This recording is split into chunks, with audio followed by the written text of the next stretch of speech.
Well, welcome back to my shop again. Today I'm going to do a really short video here. I was asked to do a video on my sanding sled for segments. So it's just a sled that goes on my 12-inch disc sander. So I'm going to first of all show the disc sander and the sled, and then I'll show the sled separately and the push blocks that I got for it and how it works. So let's get started. This, of course, is a 12-inch disc sander. It's got the guide here. Just nothing special, just a regular 12-inch disc sander. I've got the sled that goes on it. There's nothing but a piece of plywood. It sits just below the center. It could sit right at the center. It's got a fence on one side. It's 90 degrees to the disc. Right there, it's 90 degrees to the disc. And this has been aligned so it slides straight. Now,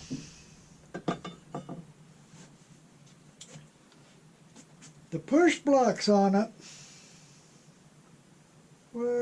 here we go. The push blocks on it, I got cut at an angle for the particular segments I use. Now this is a 12 open segment. 12 open segment jig.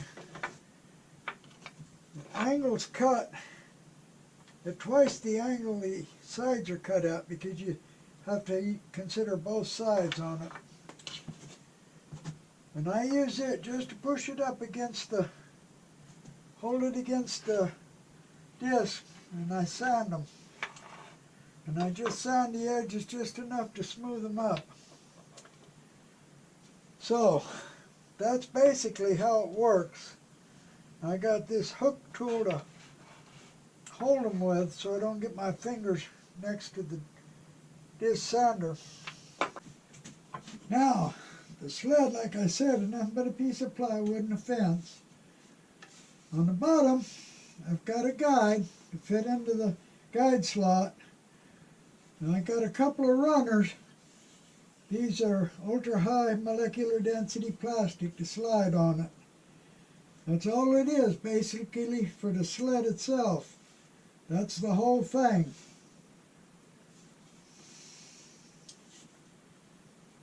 Now the push sticks.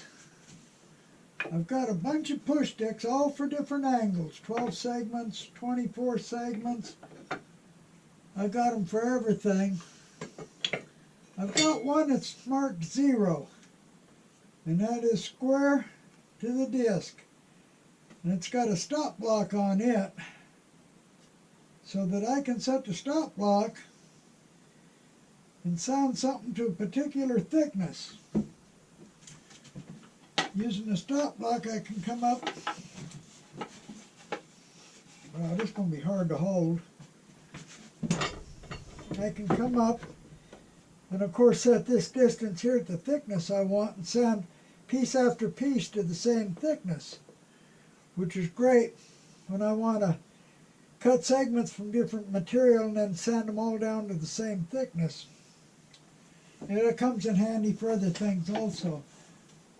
Now originally when I built it, I thought I'd use the stop block on all the segments, so I got a slot cut in them. Found out I don't really need to use the stop block on them. But I have this little piece, give me something to hold to that goes in them. That's all that piece is for. Now later, when I made more push sticks, I just glued a handle on them. And I've got, some of them are double-ended, different angles on different ends for different segments. Now, you'll see tape on some of these. When I do a segmented ring and it don't come out quite right, I know I got to shim the push stick to get them to sand just to the right angle. And that's what this tape is, it shims. Now, if I want less angle, I put shims back here. If I was to want a little more angle, I'd put a shim up on top instead of down here. And that changes the angle.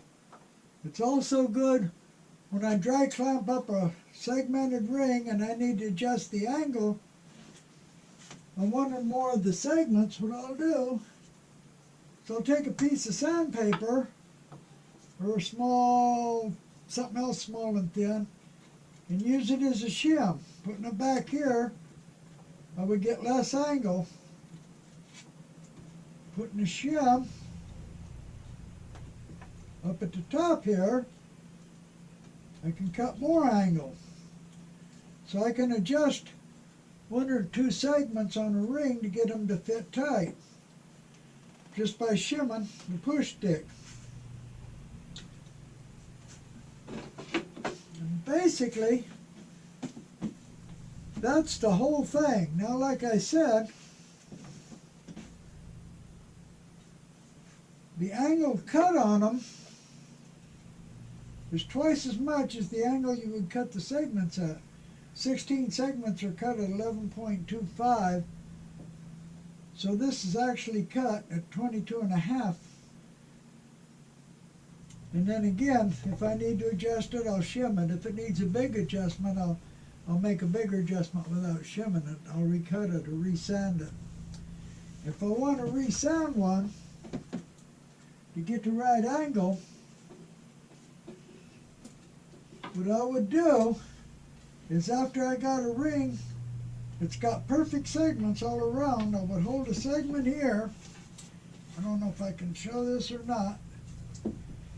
Then I would hold this up against it and sand it to get the right angle. But the segments have to be right to start with to do that. I don't know if that's understandable or not. Let me go over on the, get the other angle and show that one time. Now this is a 12 segment, open segment that I did for my last video. And this here is cut for 12 open segments. Just hold it.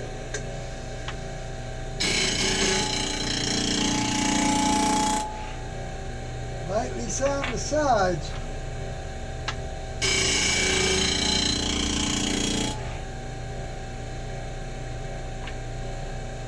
Nothing to it.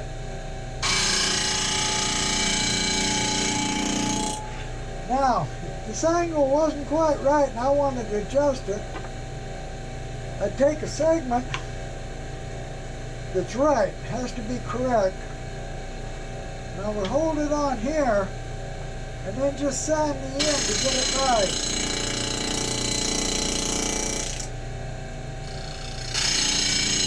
And screw up the end with a segment.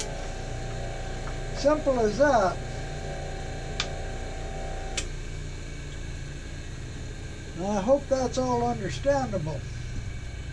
And again, like I said, if I wanted to change the angle on one of the segments, I would shim it. This would give me less angle here. If I shimmed it up here, it would give me more angle. So I can change the angle on a segment just slightly. That way I can make a tight ring. Now this, of course, is a sled I got from my other sanders. Basically the same thing. It's got a guide. It's got two strips for it to ride on. And it's just a piece of plywood. That's all it is. It fits on my other sander. And the push sticks are easy to make. Any more I make now, I just glue a piece on to hold them with. And this little hook tool that keeps your fingers away from the sanding disc. And all it is an Allen wrench put into a handle and then ground down to a point. That's all it is. It's just a simple little hook, just to hold the segments and keep your fingers away from it. I have sanded a few knuckles from time to time doing this. Now, I'm a great believer in sanding the segments for a closed ring. I believe you get better joints. No matter how good your saw cuts them, I do believe you get better joints if you just give them a light sanding. I know I'll get arguments from that. Some people say, well, I can cut them and get perfect joints, but I still believe I can get a better joint. I've got a good blade. It's a cheap blade, but it's a good blade, makes nice clean cuts. And I still believe I get better joints from sanding them. So, basically, that's all there is to it. So, if you got any questions, I'm going to leave my email here, and you can email me and ask me questions. And I thank you for watching the video. I really thank those that subscribe. And please come back and see my next video. Thank you.